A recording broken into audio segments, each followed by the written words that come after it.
மனசாட்சிப்படியும் மக்களின் எண்ணங்களை புரிந்து கொண்டும் சட்டசபையில் ஓட்டு போடுங்கள் என்று அதிமுக எம்எல்ஏக்களுக்கு நடிகர் ஆனந்தராஜ் அறிவுறுத்தியுள்ளார். வெள்ளியன்று தனது இல்லத்தில் செய்தியாளர்களை சந்தித்த அவர், நம்பிக்கை ஓட்டெடுப்பில் மக்கள் விருப்பத்திற்கு மாறாக ஓட்டு போட்டால் உங்கள் தொகுதி மக்கள் உங்களை புறக்கணித்து விடுவார்கள் என்றும் எச்சரித்துள்ளார்.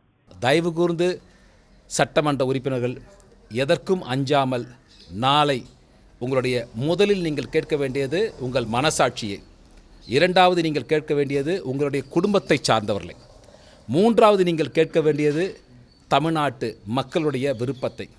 உங்கள் மனசாட்சியே சொல்லுகிறதா நியாயம் என்று என்பதை நீங்கள் முதலிலே புரிந்து கொள்ள வேண்டும். நாளை நீங்கள் அளிக்கப் போகிற வாக்கு தமிழ்நாட்டு மக்கள் உங்கள் மீது வைத்திருக்கிற நம்பிக்கை. நீங்கள் நாளைக்கு அளிக்கப் போகிற வாக்கு உங்கள் தொகுதி மக்கள் உங்களுக்கு வாக்களித்த நம்பிக்கை. தயவு கூர்ந்து நான் பணிவோடு கேட்பதெல்லாம், நாளை நீங்கள் வாக்களித்துவிட்டு தொகுதிக்குத்தான் போக வேண்டுமே தவிர திரும்ப கூவத்துக்கு போக முடியாது. ஆகவே தயவு செய்து மக்களுடைய உணர்வுக்கு மதிப்பளித்து நீங்கள் வாக்களிக்க வேண்டும் என்று என்னுடைய பணிவான வேண்டுகோளை சட்டமன்ற உறுப்பினராக இருக்கிற அல்லது ஒரு பிரிவை சார்ந்த உறுப்பினராக இருக்கிற அனைவருக்கும் என்னுடைய பணிவான வேண்டுகோளை வைக்கிறேன்.